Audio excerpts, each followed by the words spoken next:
Hello, everyone. Welcome back to Iggy's Toy Parade and Soldier Review. Today, we're going to take a look at a 1/6 scale figure based on the book Cross of Iron.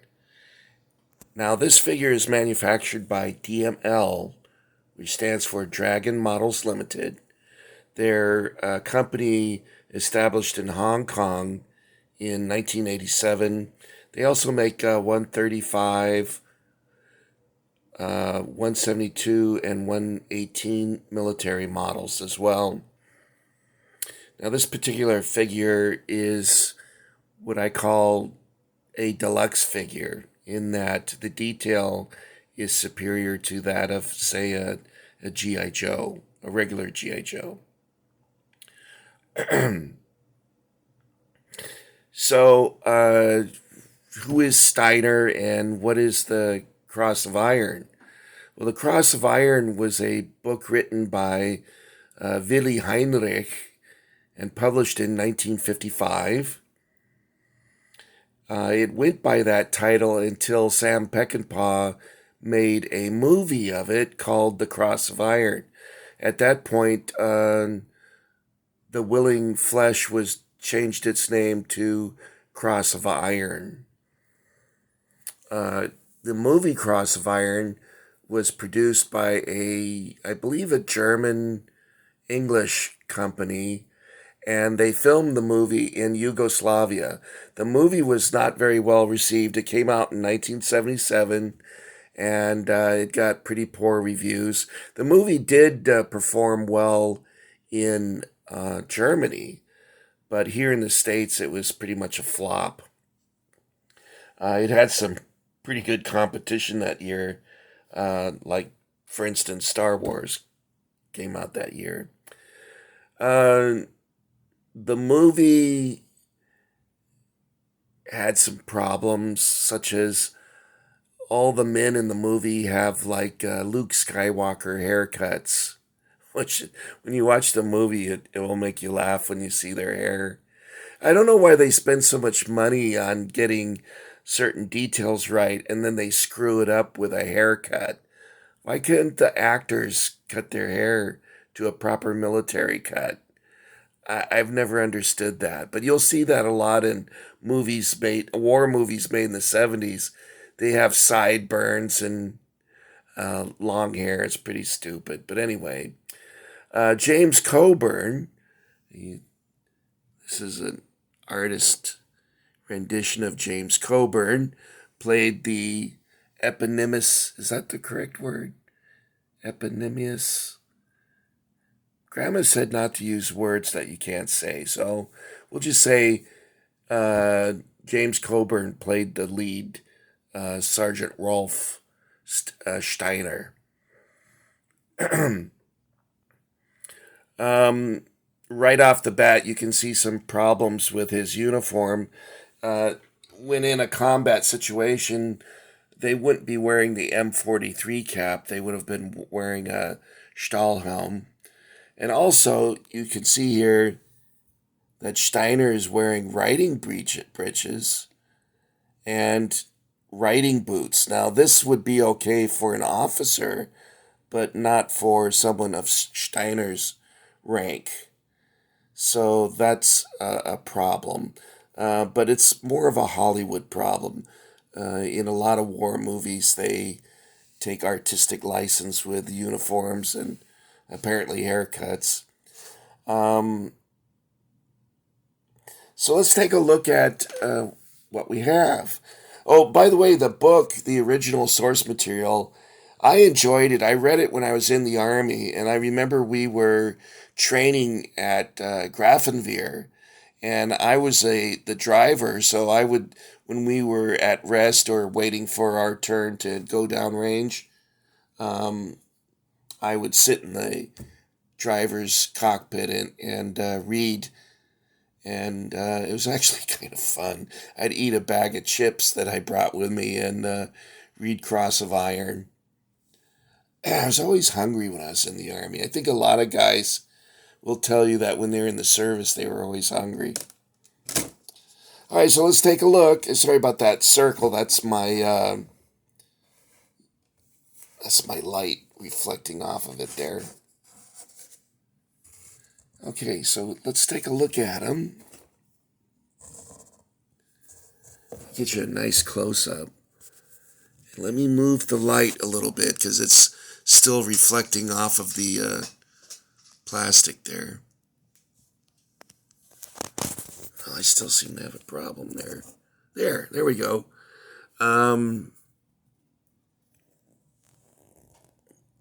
That's a pretty nice likeness of James Coburn, although I think James Coburn's hair was a little grayer. Now, at the time that James Coburn made this movie, I think he was either 49 or 50 years old. So he was kind of elderly to be in active service on the Eastern Front in 1943. The book takes place in, I believe, as part of the Crimean campaign. And of course, the Crimean front collapsed completely when Stalingrad was captured. Okay, so you'll notice that he has a Soviet PPSH-41 submachine gun. And for some reason, I don't know, this happens quite a bit with packages like this, but it sort of fell out of its little tray and opened up, so it looks like it's broken. But he's got a extra magazine, the round magazine. Now, the round magazine came in 3 different types: a 35 round capacity, a 71, and a 32. And the Germans preferred the 32. And it shows he's got an M24 hand grenade. Now, up here we have the M43 cap, and I mentioned when I started that he probably should have had a Stahlhelm. So he's a well-decorated soldier, as you can see here. He has the close combat badge in bronze. Now, the close combat badge, which you see here, it came in 3 different grades, which were progressive. So the more you were in combat, the badge color would change. Bronze was the first grade. Then it went to, I think, silver, and then what they called gilt or gold. The Iron Cross was also a progressive award. It would start in the reverse, though, with second class, then first class. Then it would be Knight's Cross. I'm trying to dig it out of my memory here, with diamonds and crossed swords and all sorts. They had all sorts of different kinds. When the Iron Cross was first introduced, it was very hard to get it. But by 1945, they were giving these away like candy.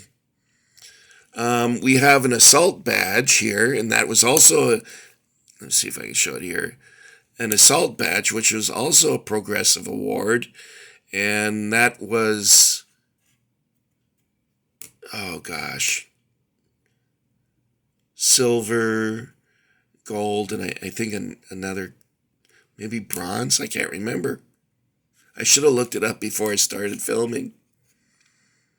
Here we have Iron Cross First Class, which was ribbonless, and then Second Class was a ribbon. And when they awarded the Second Class medal to a man, they would pin the ribbon with the Iron Cross on it, and then the soldiers would just take that off and put the ribbon on. I thought it was usually the second button, but on here, oh, maybe he's got a button up here. So that would be right, the second button. Adolf Hitler was awarded the Iron Cross. He was a runner during the First World War, and a lot of people don't like this, but he was actually very brave. And he was recommended for the Iron Cross several times and was awarded, ironically, the cross by a Jewish captain. So fate has interesting little twists along the way, doesn't it? So here we have his bread bag and water bottle and mess tin. And that pretty much sums up our Sgt Steiner for Cross of Iron. Now, Cross of Iron also starred James Mason, who looked very uncomfortable and awkward in a German helmet. And then also Maximilian Schell played the captain. And the movie had the worn out trope of the weary, cynical sergeant who hates all officers. I think we've seen that in movies probably 1,001 times by now. But the movie has a lot of action. It's directed by Sam Peckinpah, the only sort of military movie he ever made. He made a lot of violent westerns and stuff, but it was first and last time that he made a World War II movie. There was a sequel to the movie called Breakout, which starred an even older Richard Burton.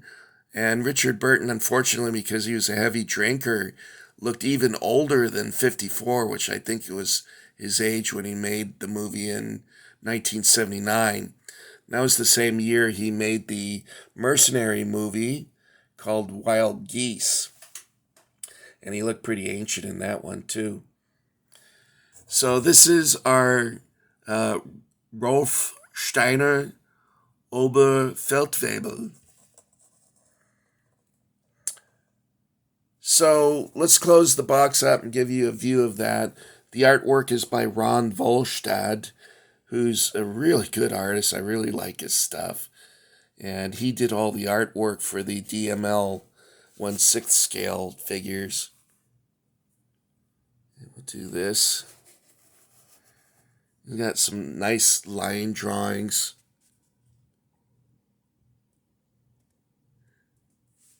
Did I mention that he was carrying a PPSH 41? I think I did. It looks similar to the Italian Beretta Modello 38, which was a submachine gun that Germans also favored. All right, gang, so that's it for Sgt Steiner by DML. And I hope you liked this review of this figure. And before I go, I want to give you a little bonus. I wasn't going to do this, but I wanted to share with you. This is a 40th anniversary G.I. Joe. And of course, the box is identical to the originals, apart from it saying anniversary edition there. Other than that, and it probably has a date on here that would give it away as a 40th anniversary. But what I wanted to share was this. In the early prototypes of G.I. Joe, he came with this hat here, which is, excuse me, I'm hiccuping. I went to the movies today and saw Maverick, and I ate a big bucket of popcorn and a lot of oil on it. It's not butter, it's oil, so kind of hiccuping. Anyway, it's a cloth cap. Can you imagine the cost of producing these? They replaced these when they went into general production and distribution with a cap like this, which is, of course, plastic. But you can see the difference. This one is really cool. And this one, well, it's all right. There is another difference in the 40th anniversary box. The manual is too big. This is the manual that they would include with the equipment packages. And inside the coffin boxes, they had a small scaled down version of the manual. It does include the paperwork. However, it's missing. It would have had, the original boxes would have had some paperwork about joining the G.I. Joe Club. And I think I did a video a couple weeks ago about the video club. The video club. This is all unrehearsed, as you can tell. So then another thing to point out about the 40th is it comes with a headrest for your figure, which the originals did not. So I like that feature. That's a nice improvement. And then it has a footrest for the feet. So those are a nice improvement to the box. Okay, guys, that's all I got for you this time. And next time, I guess I'll pick out one of these over here and, I don't know, one of those. We'll see. So thanks for coming along. If you haven't done it yet, subscribe to my Chan, as Laura Legends calls them. And I'll be seeing you guys soon, okay? Take care of yourselves, and have a good evening. Thank you.